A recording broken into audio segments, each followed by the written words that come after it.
కొడంగల్ గడ్డపై రేవంత్ రెడ్డి అడుగుపెట్టే టైం వచ్చింది. ఇంతకు ముందొక లెక్క, ఇప్పుడో లెక్క. ముఖ్యమంత్రి హోదాలో మొట్టమొదటిసారి రేవంత్ రెడ్డి కొడంగల్ వెళ్తున్నారు. ఎక్కడి నుంచి అయితే ఎమ్మెల్యేగా ఎన్నికై ఇప్పుడు సీఎం స్థాయికి ఎదిగారో అదే కొడంగల్కు ముఖ్యమంత్రిగా వెళ్లేందుకు సిద్ధమయ్యారు. రేవంత్ రెడ్డి రాక కోసం కూడా నియోజకవర్గ ప్రజలు ఆసక్తిగా ఎదురుచూస్తున్నారు. సీఎంగా తన కొడంగల్లో రేవంత్ రెడ్డి అడుగుపెట్టే సమయం కోసం వేచి చూస్తున్నారు. ఫిబ్రవరి 5వ తేదీన వికారాబాద్ జిల్లాలో రేవంత్ రెడ్డి పర్యటించనున్నారు. గజం కేవలం 4,500 రూపాయలతో 165 గజాల భూమి కేవలం 8 లక్షలు మాత్రమే. కొడంగల్ నియోజకవర్గం పరిధిలో సుమారు 500 కోట్లతో చేపట్టనున్న వివిధ అభివృద్ధి పనులకు శంకుస్థాపనలు చేయనున్నారు రేవంత్ రెడ్డి.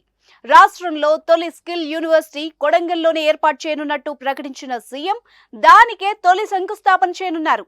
అదేవిధంగా కోస్గి పాలిటెక్నిక్ కళాశాలను ఇంజనీరింగ్ కళాశాలగా అప్గ్రేడ్ చేసే పనులను కూడా ఆయన శంకుస్థాపన చేయనున్నట్టు సమాచారం. అనంతరం భారీ బహిరంగ సభ నిర్వహించనున్నారు. మరి సొంత నియోజకవర్గంలో రేవంత్ రెడ్డి ఏం మాట్లాడతారు, ఎలాంటి ప్రకటనలు చేస్తారు అన్న దానిపై ఇప్పుడు ఉత్కంఠ నెలకొంది. ఎందుకంటే ఎమ్మెల్యే నుంచి సీఎంగా రేవంత్ రెడ్డి ఎదగడానికి కొడంగల్ ప్రజల పాత్ర చాలా ఉంది. అక్కడి ప్రజలు 3 సార్లు గెలిపించడంతోనే నేడు సీఎం అయ్యారు రేవంత్ రెడ్డి.